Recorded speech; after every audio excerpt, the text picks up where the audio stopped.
Well, welcome to the 5D Academy of Higher Consciousness. I'm Zarathustra and broadcasting live from Los Angeles. And here we are. The topic of this week is we're going to be talking about the difference between operating in the third dimensional world with all your memories and everything, and transitioning to a 5D consciousness. And so, how would that impact this shift? That if you arrive at the fifth dimensional consciousness, what happens to your memories and your habits and everything, which is in 3D? And how would you translate that in 5D? How would you translate? Would you carry this memory with you into 5D consciousness? So, one of our members brought this up to me today, and I'll get into it more in details. Later on, I like to read his question that he emailed me, and we'll get into that and dissect it. So, for the moment, as usual, we're going to do a short meditation. Those viewers, the first time they're with us, um, what we're doing is we're doing a 15 minutes to 20 minutes meditation, and that's to get centered and become quiet. So then we can get into the subject and the teachings and the sharings and the transmission of the wisdom from a space of silence, not a state of a place of the mind. We're not interested in the mind to catch this information. That's not of value. We want heart understanding, and the heart understands things in silence, not in words. There's a big difference. So, for the moment, let's just take a deep breath and relax into this moment. And just keep one thing in mind: meditation doesn't have any looks. Meditation is not an action. Meditation is something that happens naturally. So, it doesn't have a form. It's a natural phenomena that occurs on its own. So you don't have to sit in a certain way and do any kind of jumping jacks to meditate. You can just be here now and fall into a state of meditation without any kind of formal training or education. So meditation is a natural state. Okay? So take a deep breath and relax and divert your attention from the other world into the inner world. Bring your attention into your inner world and sink within yourself.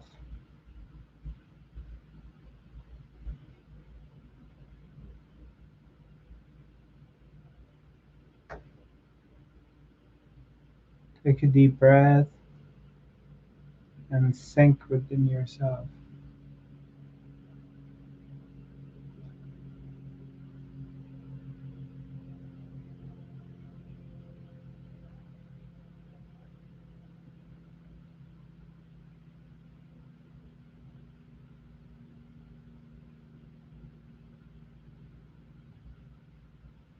By bringing your attention inwards, bringing your attention to either your breath or one pointedness, one point within, could be your third eye, or you simply can follow your stream of thoughts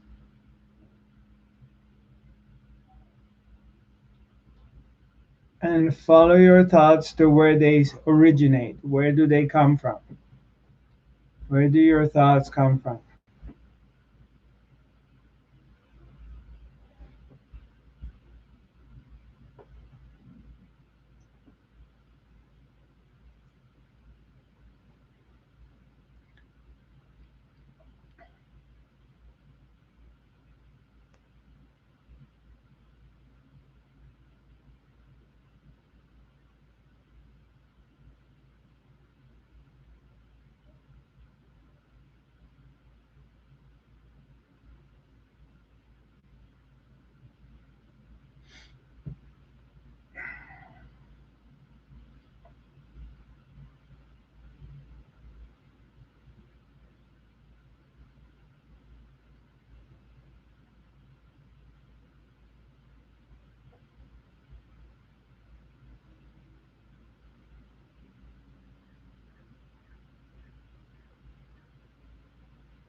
Slowly, slowly come back.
A big part of this work happens in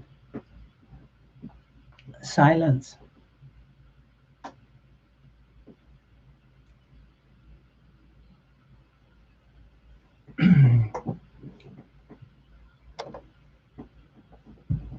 Silence, because whatever we talk about when it comes to spirituality and self-realization, understanding the nature of the absolute, understanding that which is an infinite, it's the infinite, the vastness of the being, whatever way we get into it and we start talking about it, this conversation comes into dual conversation. It becomes duality. When you talk about that, which is vast, so now we want to talk about it and put it in a frame and conceptualizing it to understand it. Because that's the nature of the mind. You have to somehow try to imagine it or box it, somehow try to figure it out. And you can't. It's just none, it's impossible. You cannot figure it out with your thinking mind because the thinking mind is too small, it's too little to understand the absolute. We're talking about infinity, infinite, vastness. But when you're silent and you're not speaking, you're quiet. And when I say silent, it's just not words, is inner silence. And you're quiet, and then you are one with it. You experience it. You touch it. You touch the vastness. And that's what I talk about, connecting to the greater truth of yourself, to the greater reality last week. Whenever you connect to the truth, the greater reality of yourself, in comparison to what seems to be real, which comes and goes all the time, you connect to that which doesn't come and go, and you touch its vastness, and which is your own self.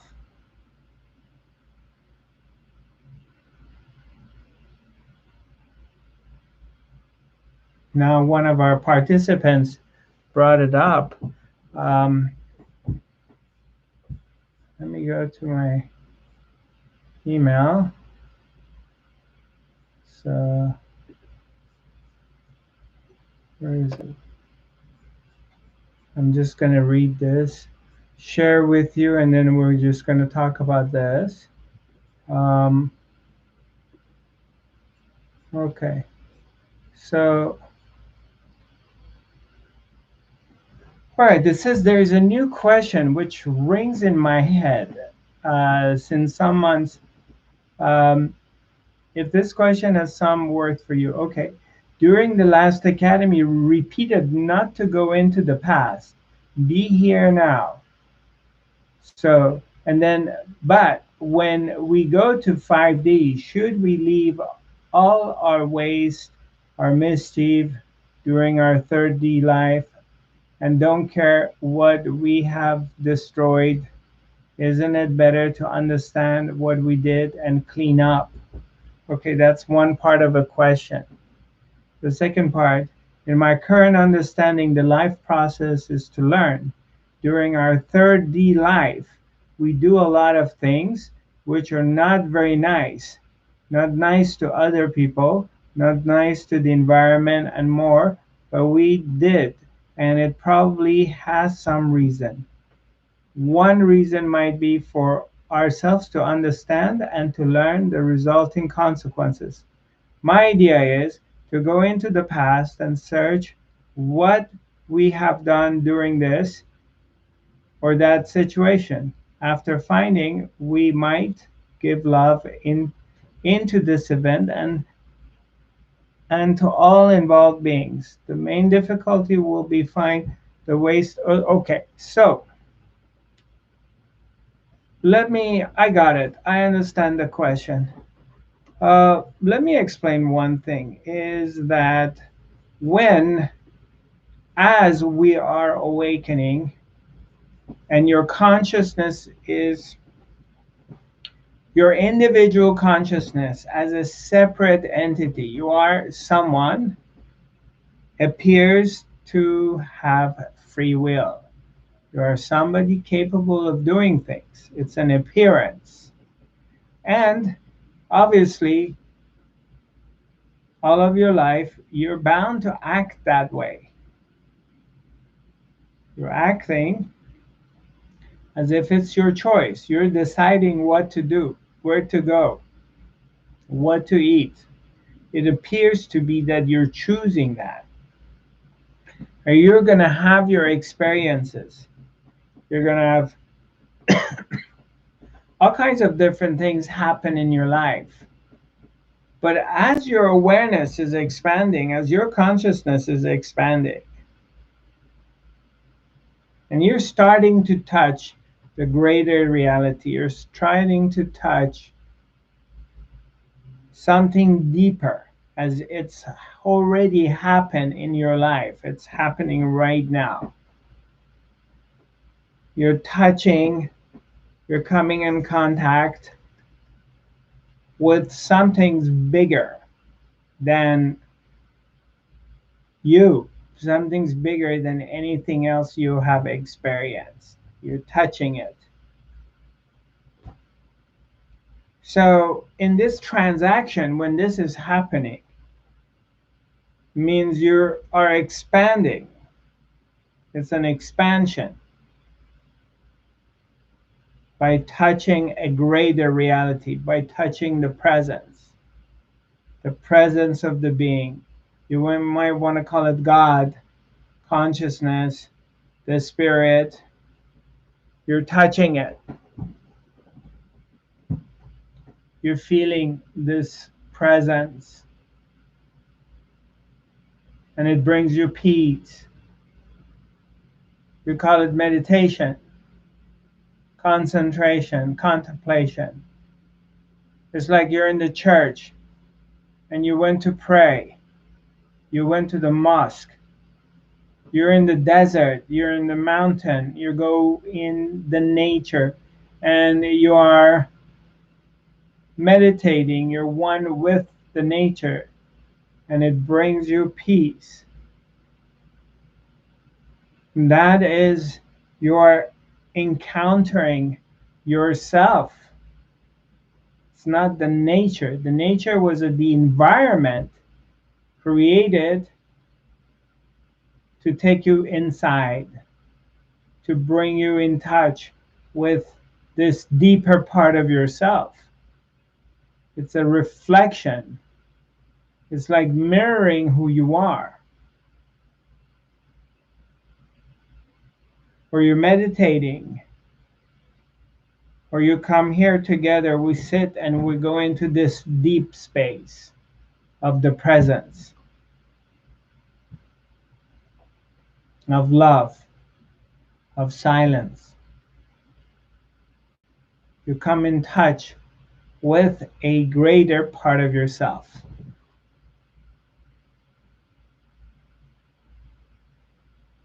Now, when transition is happening, as it's going on right now for you, and for a portion, humanity that is awakening to something greater than what's right in front of us. What's in front of us is the world that's changing all the time, and it's very unstable, and there's always a drama or a story in it. And also you have your personal drama and story. You have your body to deal with, which is a handful, because a lot of times it gets sick or something happens to your body all the time. So it's requiring a lot of your attention. Especially as you get older, things get worse. So it's requiring more of your attention. You're spending a lot of time on maintenance of your body, maintaining it. Whether plucking hair out or shaving or fixing hair or dressing it up, decorating it, or makeup or weight management or skin management, hair management, all kinds of management. So the body is requiring a lot of your time. A lot like your kids require your time. Your finances require your time. Your home requires your time. There's a lot of cleaning, clean, wash, put things back together. And also life. So transitory things, things that come and go, your relationships, all these things you deal with. So the attention is on what's in front of you. You're dealing with that, with whatever is happening in your life in every given moment. That becomes your reality of the moment. You have to deal with it. It's as simple as that. However, what you're dealing with in the moment in life, whatever that is, it comes and it goes. It's not going to stay there always. Whatever issue there is, whatever is the theme of what's going on in your life in a moment, you are dealing with it. Either whatever is the results, and then you move on, and something else comes. You have to deal with something else. So things come and go constantly, and your involvement with them depending on how important they are to you and how much they're going to grab your attention. So you deal with it based on that. And you have some experiences. Of course, a lot of it will be memorized.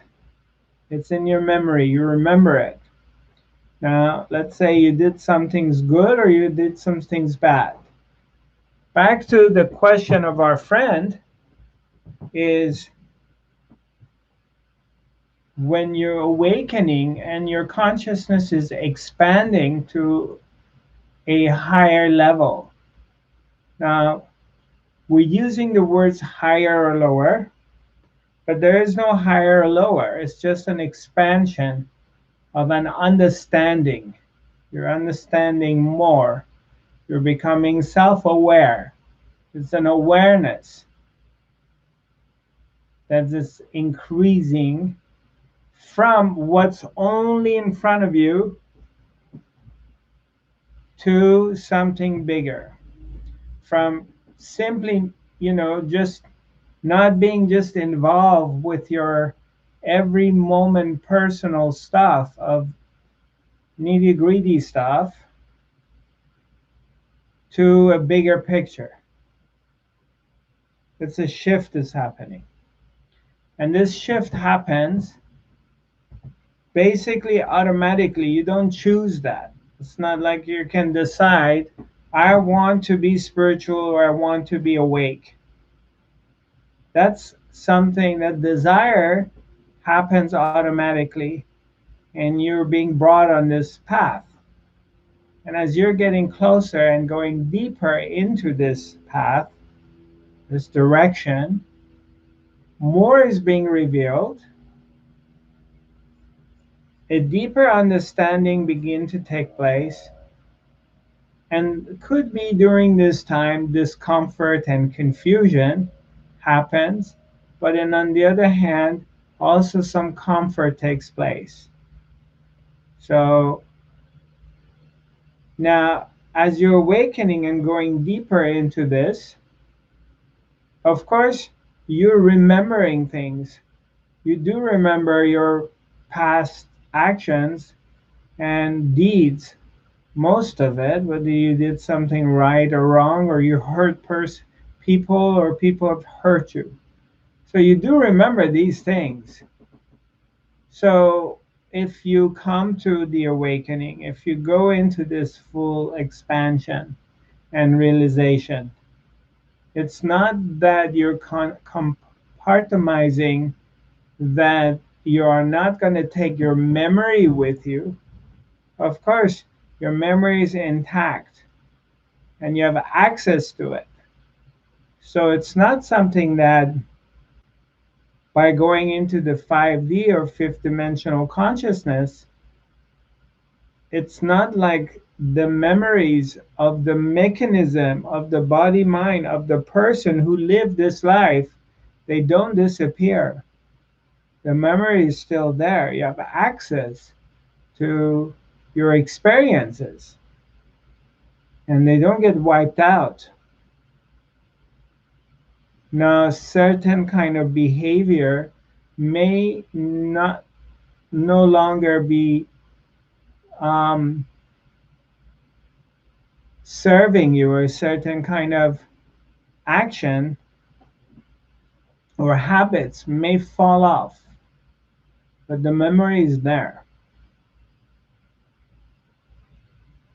You have to remember everything that happened as you're coming to awakening. It's a stepping stone. All of it was absolutely a necessity to bring you to where you're at. For whatever reason, they were all meant to happen to bring you to where you're at now. And now it's depending on your karmic destiny, whatever it was. Maybe it was very tough, maybe it was easy, um, maybe you suffered a lot to get to where you're at. Normally, this path to the awakening, most people have gone through a period of suffering before they come to the realization.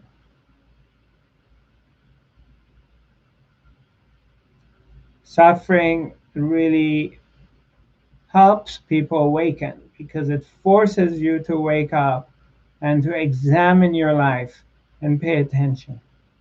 If everything is super easy all the time and you get what you want all the time, you don't pay any attention.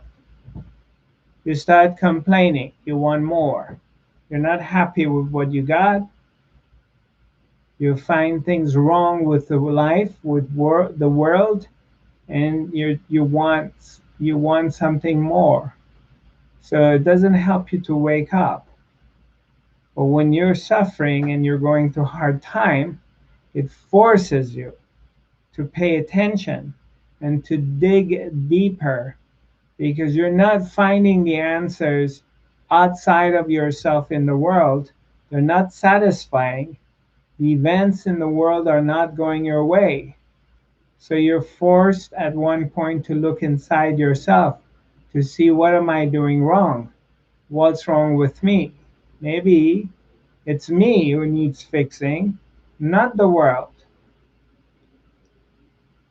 And as you're getting more focused on looking at yourself, self awareness, paying attention to your habits, to your reactions, to your fears, to your desires, paying attention to them, becoming aware of them. As you become self-aware, a shift happens. A transformation takes place because awareness has come into your life and you're looking at certain ways you're dealing with things that you weren't looking at it, because before you were blaming other people and other things for your shortcomings or for disappointments. Now you're looking at yourself. Not that you're blaming yourself, you just simply are aware of what you're doing. And that is a big shift. That's a major transformation when awareness comes in and we start looking at ourselves.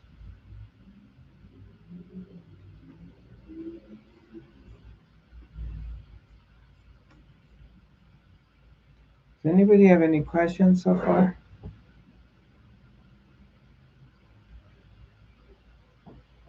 Am I making sense, or did I make you confused?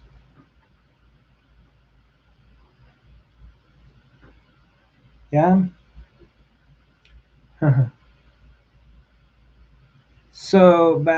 Okay, I'm going to come back to this topic more. I'll talk about it, and I'm going to finish up the email I received from one of our participants and get deeper into it and hopefully answer it to the best of my ability.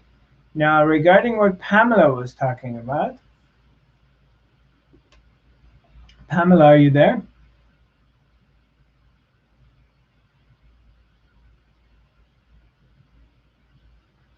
I don't know if she can hear us. You need to unmute yourself, Pamela. If you are you there, or you just left. I don't know if she's around or not. We'll wait for her to come back. Okay, there you are, Pamela. No. Okay, Yes, you're no. back. Okay, now we're recording now. So if you don't mind asking me your question again so our audience can hear it and also it's recorded. Okay. I wonder, when you make a meditation here in this Zoom platform with so many people, um, are you do you find the spiritual connection with everybody, even if that meditation it's online, or do you have the more connection with yourself? Because when we make a meditation in group, there we all everybody can see us face to face. It's very different because you know the other people's energy, but online it's the same or it's different for you. Yeah, well, that's a good question. It doesn't matter to me doing meditating with the group online or meditating with them in person. It's the same. Of course, I like meditating with a group in person. That's my preference. That's what I like in general. Okay? Personal preference, I like sitting with large groups or bigger groups and meditate with them. That's my number one preference. But as far as whether if I'm doing it online or not, it won't make any difference because it's not that I'm meditating with them. It's that I am meditating and I'm diving into myself. I dive into the holy self. I dive into the presence of the being. And since there is no one else, everybody else is a part of myself. So I'm meditating with myself, which includes everybody else. Okay. Does this Did that answer your question or it created confusion? Or you have No, it's right question. Yeah. Yeah, So great, thank you.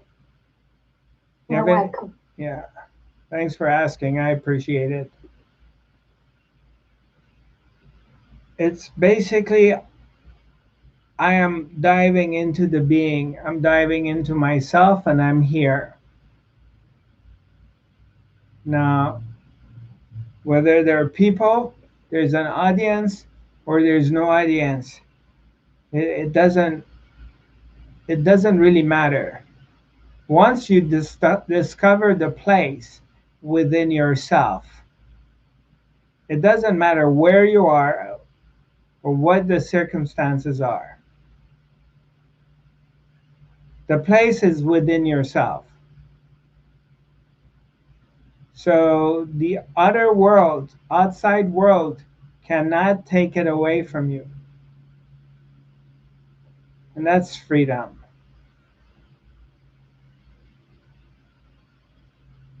We're programmed to think and to believe that it's our well-being, basically to be still, to be in meditation, to be in this place. It requires an utter serenity that outside world has to be um, cooperating.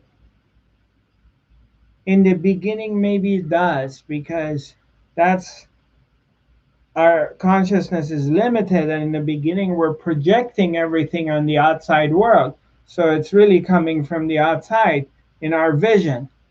But as you go deeper within yourself, you realize that it doesn't matter. You can be anywhere. You can be in the middle of the traffic. You could be in Central Station, downtown Stockholm, on a Friday afternoon when it's very, very busy in the uh, tunnelbane, and it's super crazy. And you can just be standing on a corner in the train station, in a subway, and you're just in deep meditation, and you go deeper within yourself.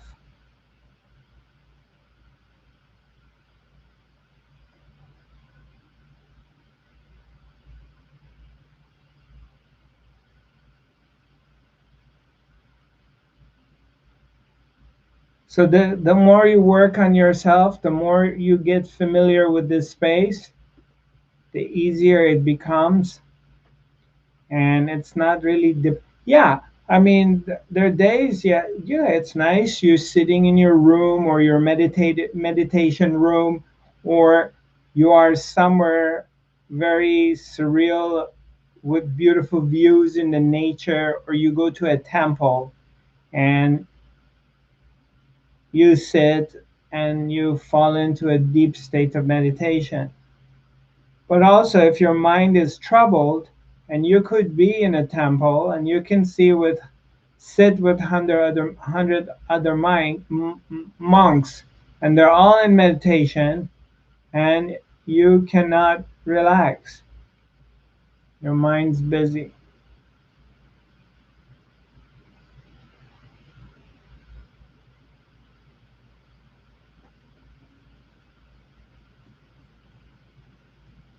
Questions?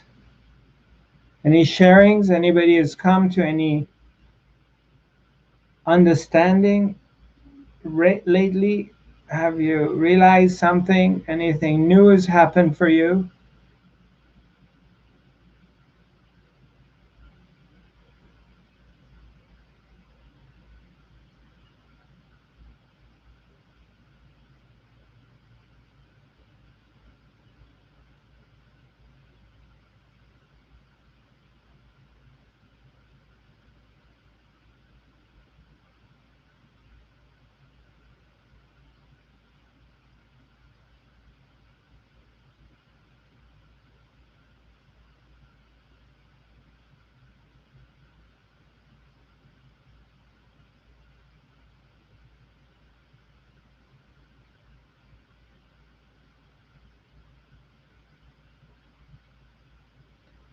I was listening to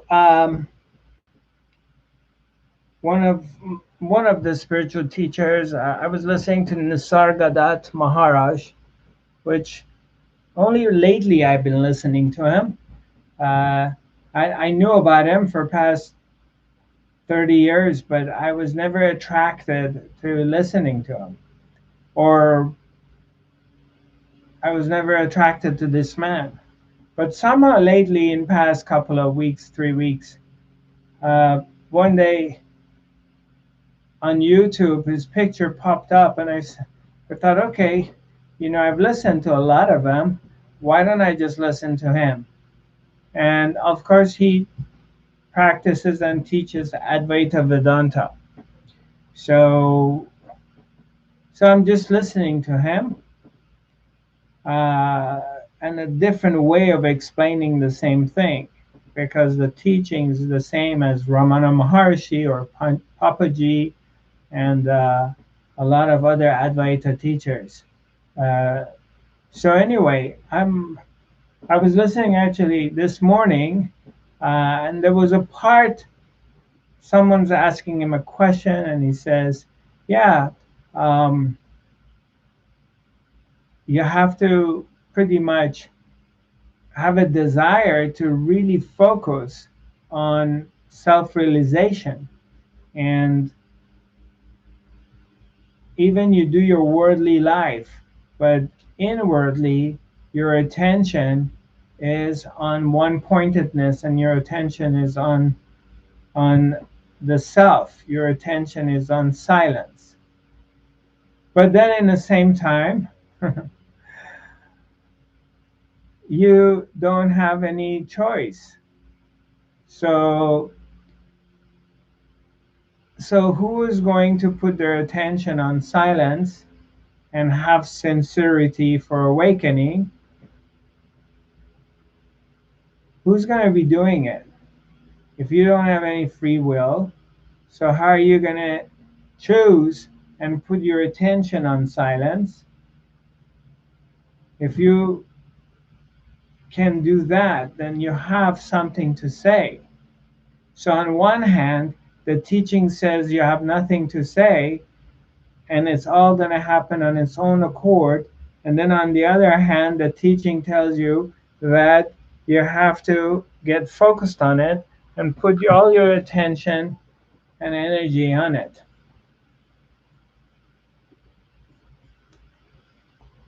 So what does that represents to you? What does it mean to you when I say this? Anybody? Hi Shadi, nice seeing you.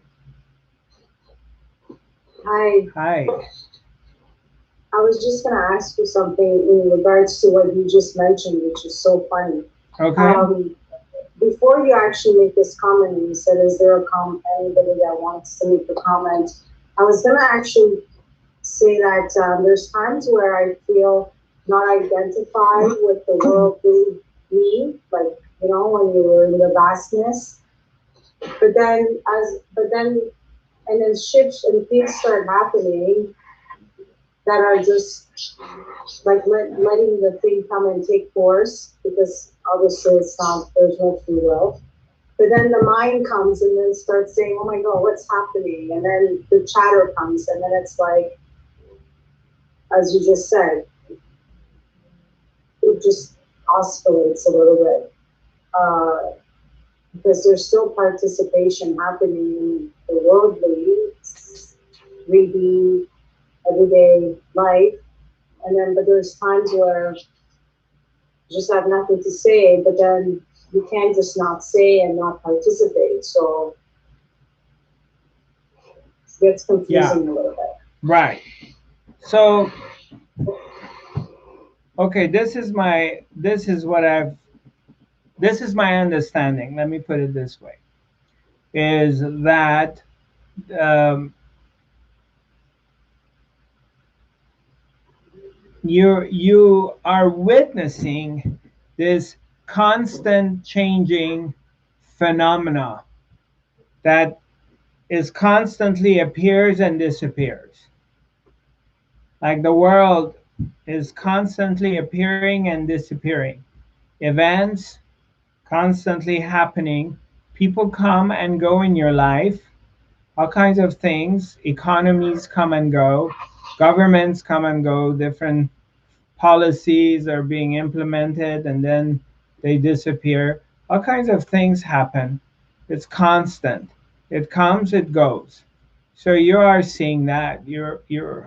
And you can't help it not be affected by the things that happen in life because you have nervous system.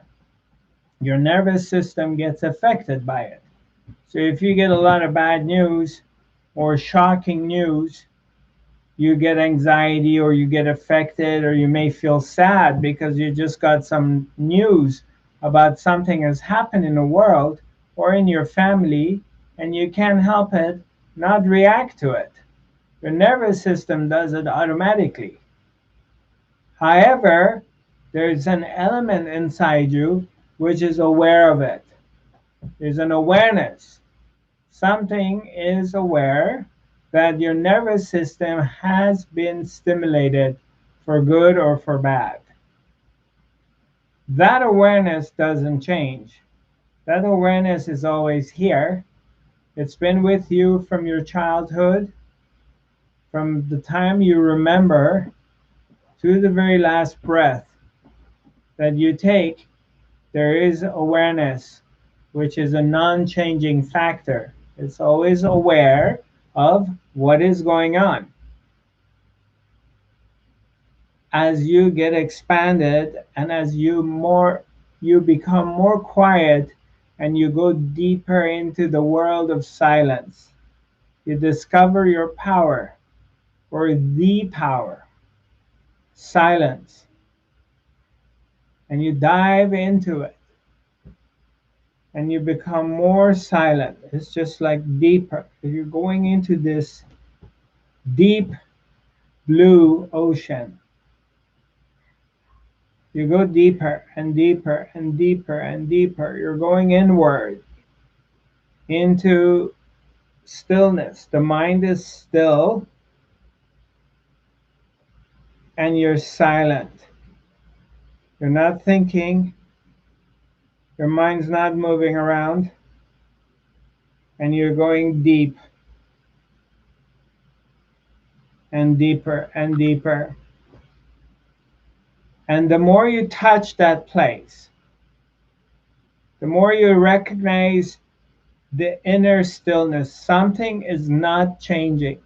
Something is like, Mount Everest. Something inside you is just solid rock, and nothing can touch it, nothing can change it. And you're starting to touch it, you're starting to recognize this place inside you. You're recognizing it. The more you touch it, the more you recognize it, the more you notice the world that comes and goes. It's not real.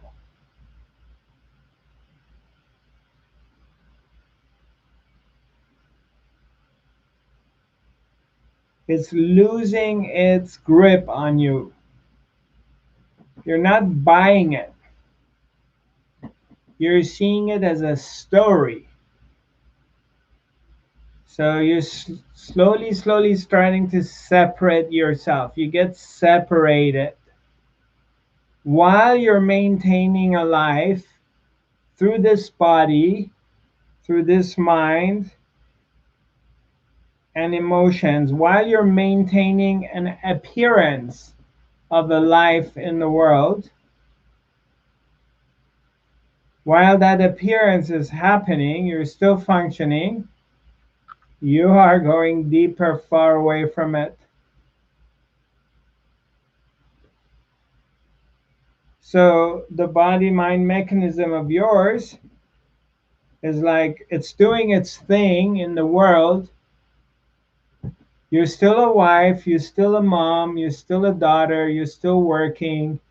It's like as a show. It's like you're putting a show on. That's a way of saying it. It's like it's just to entertain other people that you're not dead.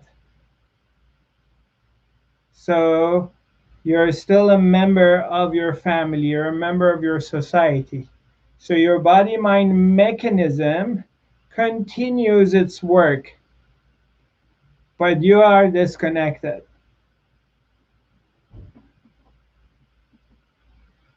You're not connected to the story any longer. Your connection to the story gets weaker, thinner. You're looking at the world, including your body in it, as a story, not as something that you are.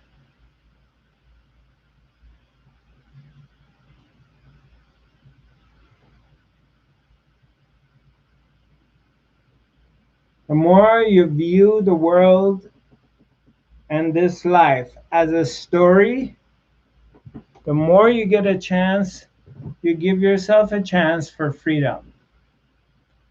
The more you get involved in it and try to fix things or worry about things, the more you're identified to it.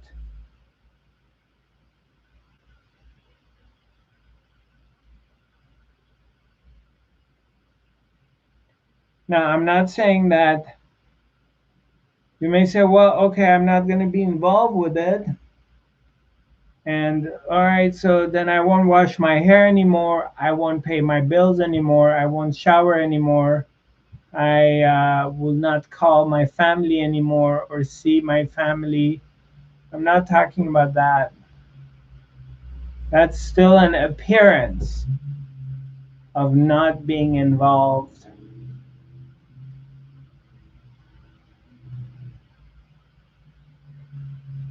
That's another way. It looks like you're not being involved. That non-involvement, it's an inner work. It's not an other work. It's a realization, starting to see and noticing the whole facade, the whole show of existence, starting to recognize it, that this thing, it's a story, it's got a mind of its own, and it's going to do whatever it wants to do. And my individual consciousness is a part of this story too. So I don't have any power to change it or influence it. I'm just playing my part in it. It's in a movie that's already made. The movie's already made. It's already being shown on the cinema, on the theaters. They're showing the movie. And one of the characters in the movie is Shadi. She's playing a role in the movie. But when the movie's over, every time they cut in the middle of recording it and making it, they cut. You go back to your camper, to your RV, and change your clothes, and you go home to your family, do your thing, and then the next day you come back to the movie and they make you up, and you go, you read your lines, and then you go and play in a theater or in a movie and play your role. You play your role in the movie. And if you're a very good actress, you really immerse your role and you dive into your role. To be a very good actress or actor, you have to really buy into it. But when the acting is over, you don't take the character with you home. You leave the character on the set and you go home and you live your life. So this is the same thing. There's a story is being played in the world. And that story is going to change from one thing to another. Wherever it wants to go, it's going to go. Whatever wants to happen, it's going to happen. Because it is the totality that has decided or decides what to do. And it's going to be whatever it's going to be. Your power is in awareness. You have come to become aware.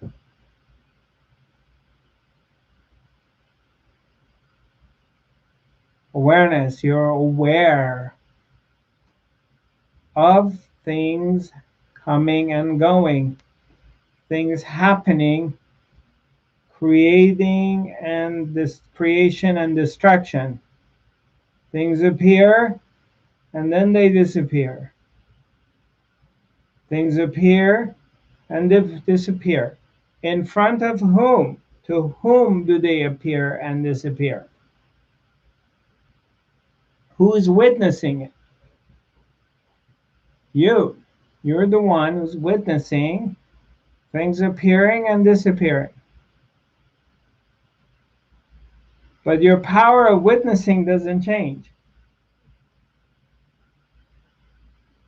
It could be good stuff appearing in front of you, and it could be horrible things appearing in front of you. but you're still witnessing it. You're not witnessing more, you're not witnessing less.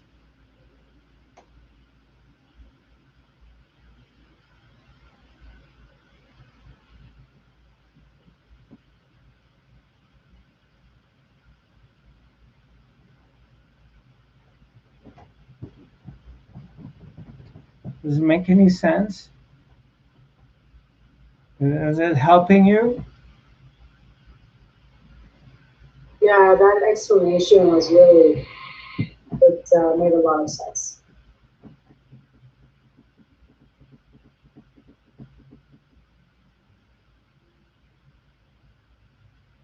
It's like a canvas, like you paint something, like it's being painted, and then the next day it's being painted with a different, whether it's an actress or an actor or something that comes and goes, and it does its part, and I have my part. That's really not in my control, and there's no free. I mean, there's no free will, and I'm just observing it and not getting involved into it and identifying with it, even though at times it's hard to separate all the time when it's all happening in the moment. Right. Sometimes you tend to fall back into identification, and then I'm like, oh yeah, but that's not real, and then yeah, I get what you're saying for sure. It's making sense. Yeah. It's just practice of Yeah. being in that space. Yeah. Keep in mind, even when you identify with the story completely, that is still a part of the whole thing. You were meant to identify in that moment. That was a part of the game. Yeah. So you can't really beat yourself up afterwards why you identified with it, because that's a function of it. It's bigger than you. It's like it puts a veil in front of you, and then you can't see. You're completely identified with the story of what is going on. But then the veil goes away, and then you remember, oh wow, I was really identified with it. And now you're aware of it again.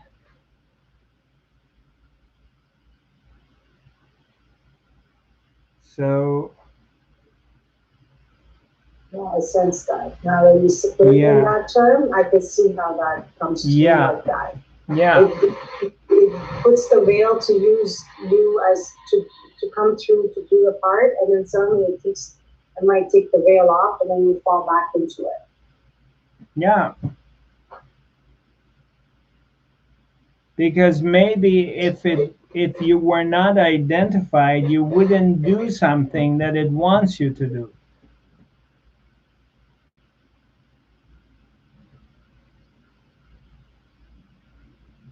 Thank you so much. You're welcome.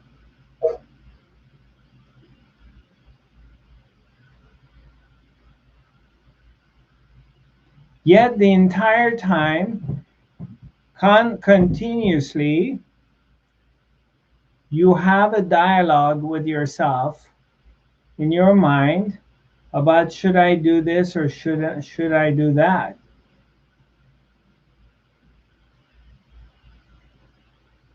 Should I go, I don't know, to Tulum?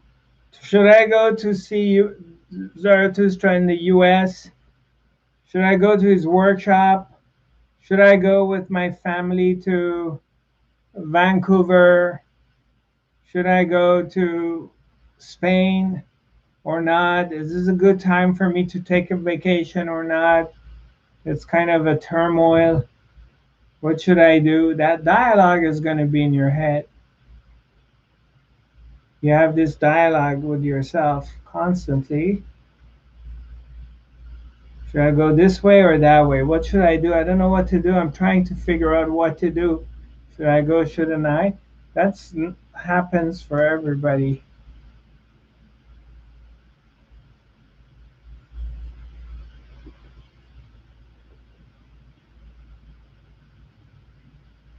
even that is a part of the awakening of recognition of this voice that is always bargaining with itself.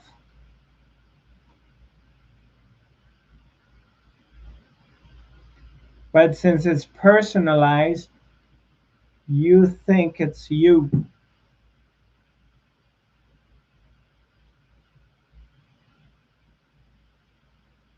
We all think that we're the only one who's struggling. Or I'm having this voice in my head and I'm indecisive. Or whatever thoughts is going through your head. We all think it's personalized, it's me. But there's 7 billion me having pretty much the same thoughts all the time. So it's a consciousness is when it's windy, when the wind comes, really strong wind comes, it's not just for you or for me. When anybody is outside, the wind is going to affect them. It's not a personalized wind. It's the same thing.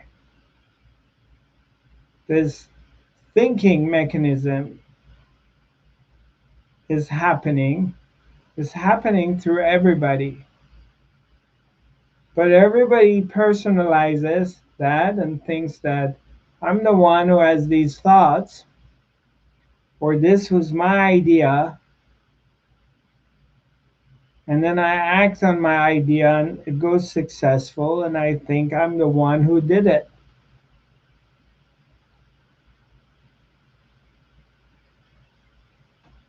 But it's consciousness thinking, one consciousness thinking, and it's being picked up by the individual and gets personalized. And then you take ownership of it as it's you. But it's not really your thinking. It's never been your thinking. It's something else is thinking. So here in this work, we can't stop the thinking, the consciousness thinking. We can't make it go away, but we can become aware of it, that it's not us. At one point, you can become aware of it. That is one consciousness thinking through everybody. So it's not personalized. It's a part of the happening of the phenomena in this moment. It's happening. And I'm aware of it, but there's nothing I can do about it. I'm simply aware. The awareness has come, the awakening has come, that something is thinking through my head and acting upon it. And that something is also making me think that it's me who's thinking it. Now I'm aware of it. And now I'm not fooled by it anymore.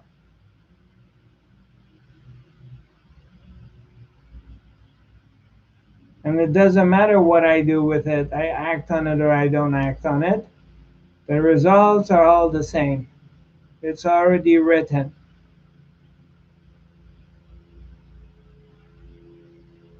So in that understanding comes tremendous amount of peace. Because now you can relax into what is and not have to worry and stress over it. So I have a lot of people around me that they're in a lot of worry and stress. They're worrying all the time and they're stressing all the time. And they want to control things all the time. And it's interesting, it's painful and it's interesting to be around them.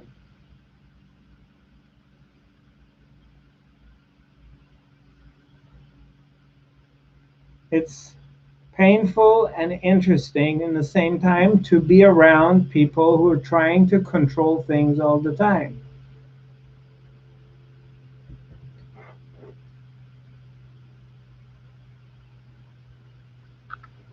And it's interesting to see how much they suffer because they simply can't. No matter how much they're trying to, they just can't. For a short period of time, they can. And then it's like you got this container that's got all these holes, it's full of water, and you're trying to catch, patch this hole and that hole, and there's another hole that the water is falling, coming out. And you just can't keep up with it.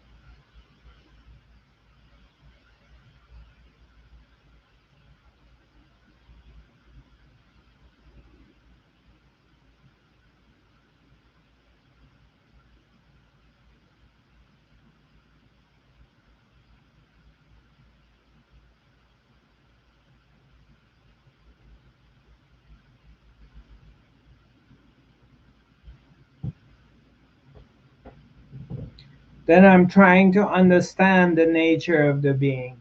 So I'm going to start reading a lot of books from different people. What happens after I die? Where was I before I was born? Where do I go after here? How is existence created? There is the evolution of the human soul. It's going from one place to another. There's other civilizations. What's out there in the space? All these things I'm trying to understand with my mind, but whichever section I focus on and I understand or I think I understand, then 10 questions appear.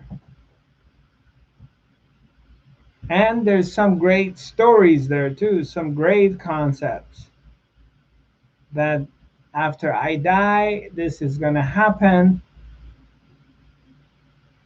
Old concepts, there is hell or heaven. You know, you die and you go to heaven, you die and you go to hell, or you die and you go to this waiting place, and from there you reincarnate, or you go to a different dimension,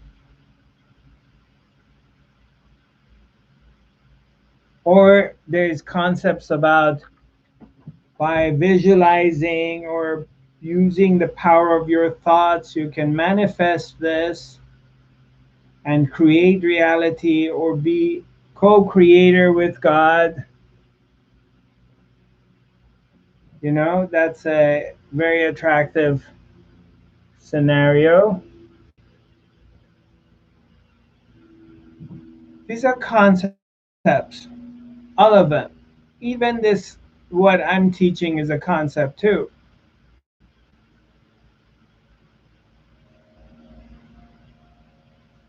Whichever way you explain it, there's always the argument. There is the other part of it is also exist. So the absolute reality, that which I'm referring to, is basically could be understood through silence, just being quiet, because it has no definition.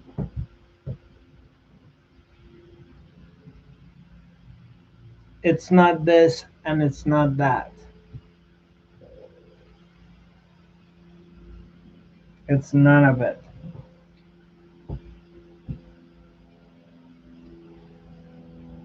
And it's impossible to explain it unless you learn to be quiet. And the more you're quiet, the more it reveals itself. And the more it reveals itself, the more you want to be quiet.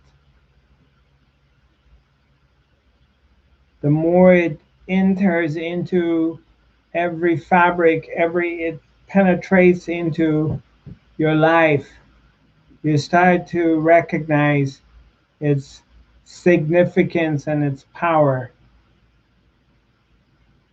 but you can't explain it.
So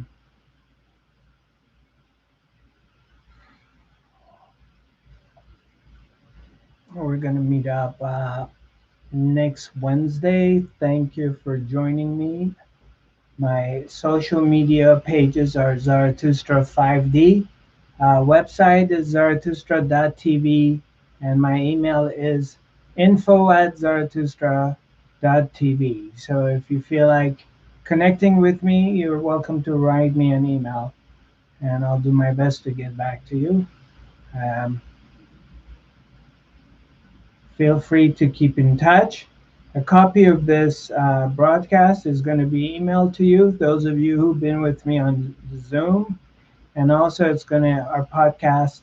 Uh, it will also be translated to a podcast to audio. Uh, Also, we chopped this video in 8 or 10 sections, and we put it on YouTube as well as this full uh, broadcast that we have today. We have already recorded it on YouTube, and then we're also going to put this broadcast on Facebook. I look forward to seeing you next Wednesday. Namaste. God bless.